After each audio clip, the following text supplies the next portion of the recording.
All right, I got a question for you. In the taking of the place of Barabbas in the Gospels, it says in the book of Matthew that his blood be upon us and our children. What does that mean? Because it was only stated that in Matthew. Then, what's interesting is that was the Jews that actually said that. It wasn't the scribes and Pharisees. And then again, in Mark, it describes Barabbas as guilty of murder in the rebellion. It also mentions in two different Gospels that the chief priests, when they turned Jesus over to Pilate, that Pilate knew that they envied Jesus. It's also interesting in the book of Luke that Pilate and Herod became friends. It's the only gospel that it shows where Pilate sent Jesus over to Herod, and Herod sent him back, and it said at the end of that chapter, or under those verses, that Herod and Pilate became friends, and they were at enmity before that. Why at that moment would they become friends?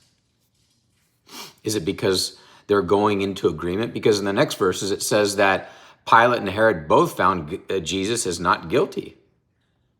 So because the blood was upon the Jews, were they saying that, hey, we're taking responsibility of this?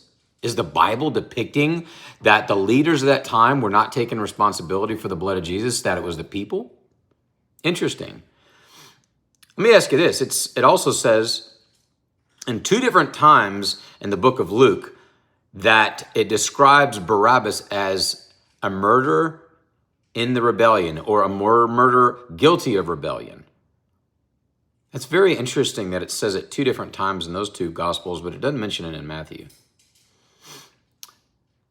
It's also interesting, too, that in the book of John, which is, by the way, only 2 verses long that it describes during the taking of place of Barabbas. There's only 2 verses. In the second verse, it actually says that Barabbas was a robber. So what does that mean? Are the scriptures in conflict with each other? Was Barabbas a robber? Or was he a murderer and a rebel? He was obviously, this depiction that the scriptures are showing, I believe, is that maybe, let me ask you this, are the Jews not choosing Barabbas over Jesus? Or are they choosing somebody else?